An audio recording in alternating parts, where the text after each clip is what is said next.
Hello everyone. Hello everyone. Welcome to the milestone classes. Today we are going to do the unit number 2 that includes a lesson 2 basic features of the Indian Constitution, and this is the subject introduction to the Indian Constitution from DOSOL, important for BCom students and BONS and English students as semester second subject. So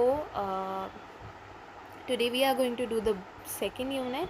तो इसके अंदर हमें basic features पढ़ने हैं जो हम बहुत ही early classes से पढ़ते हुए आ रहे हैं about the Indian constitution. And basic features होते क्या हैं? फंडामेंटल प्रिंसिपल्स जिनको चेंज करना इज़ वेरी डिफ़िकल्ट, इनको अमेंड नहीं किया जाता है एंड इसी के अकॉर्डिंग जो है पूरा कॉन्स्टिट्यूशन बना हुआ है. सो fundamental principles and values of the constitution and foundation of the Indian political system, जो भी पॉलिटिक्स डेमोक्रेसी गवर्नमेंट हमारे इंडिया में रन कर रही है, ये इन दीज बेसिक फीचर्स के अकॉर्डिंग कर रही है and this is the backbone of the Indian constitution. Coming to the few basic features, so first basic feature is sovereign. Sovereign means completely independent. कोई और जो है बाहर की कंट्री हमारे कंट्री पर आकर हमारे अफेयर्स में जो है बोल नहीं सकती है. दे कैन नॉट इंटरफेयर और rule over our country just because of their policies और whatever. So our country is totally sovereign, completely independent. We had our own laws and policy. Foreign affairs without interference is not allowed. मतलब foreign affairs हम जो है बिल्कुल हमारे India के अंदर interfere नहीं कर सकते. Second feature is socialist. Socialist means here to reduce the economical.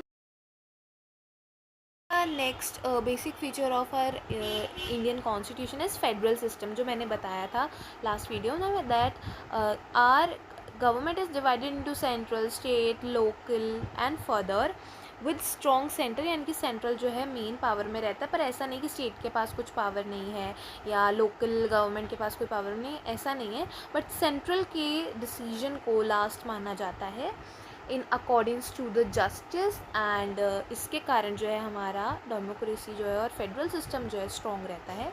And this federal system had been borrowed from the provisions of government of India act 1935. Next basic feature is parliamentary system. We know that the British model parliamentary system हमारे India ने नहीं बनाया, British model है, where prime minister PM is executive head, council is minister is collective responsibility and accountability. जितने भी council of ministers हैं, जो भी पार्टी पावर में है, जो भी पॉलिटिकल पार्टी पावर में है, उसकी रिस्पॉन्सिबिलिटी और अकाउंटेबिलिटी बनती है. सिर्फ PM की नहीं बनती बल्कि काउंसिल ऑफ मिनिस्टर्स की भी बनती है.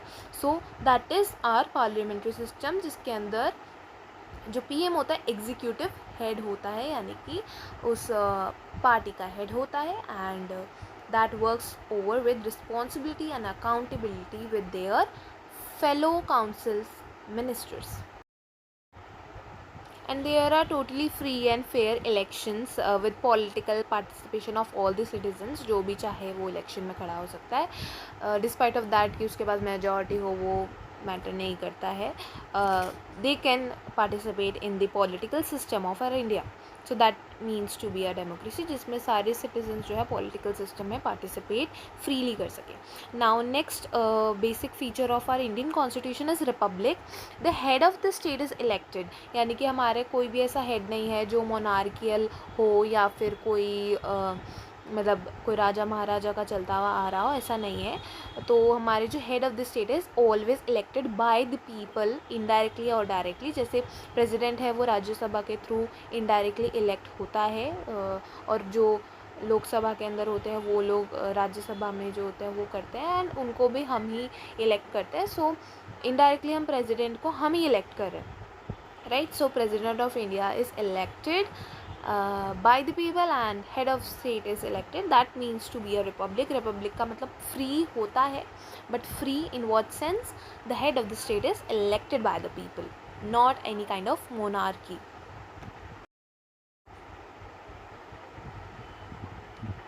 economic inequalities and to promote social welfare and equal opportunities and justice to all the citizens.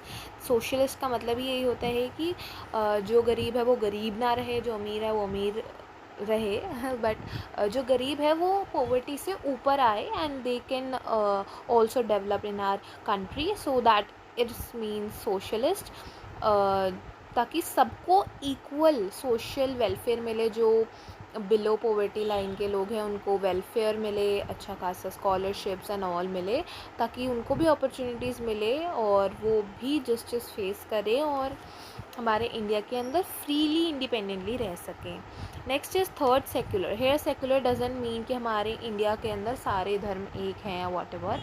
It means we respect all the religions yet there is no official religion and there is freedom and there is no discrimination regarding the religion and everyone is staying equally.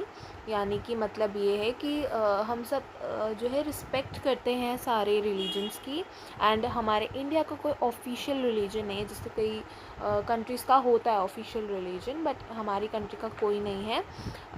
हम यहाँ पर सारे ही religions के लोग साथ में मिलकर respectfully without discrimination रहते हैं.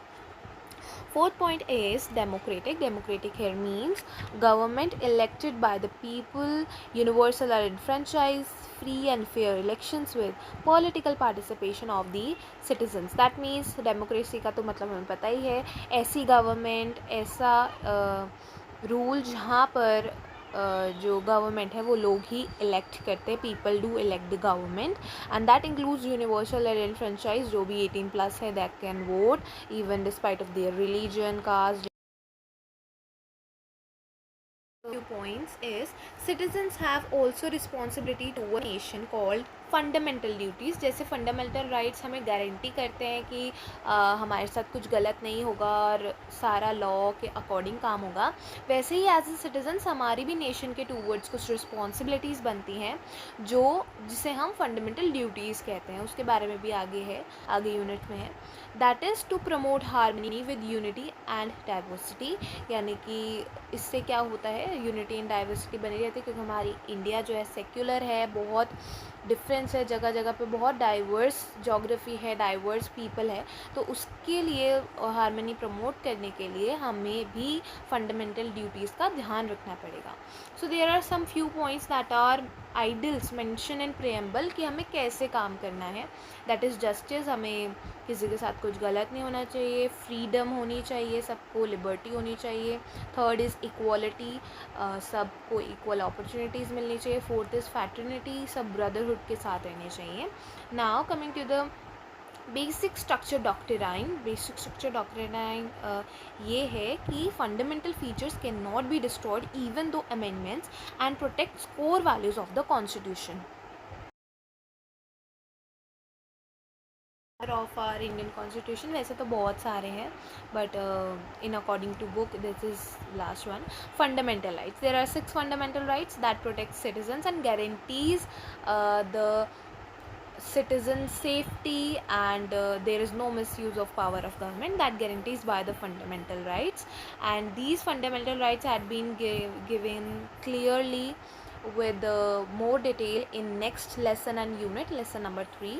So we are going to do in that, and these are very वही basic fundamental rights हैं जो हमने अपने earlier classes में पढ़ा है. Now the rule of the law, legal protection and government must act according to the law.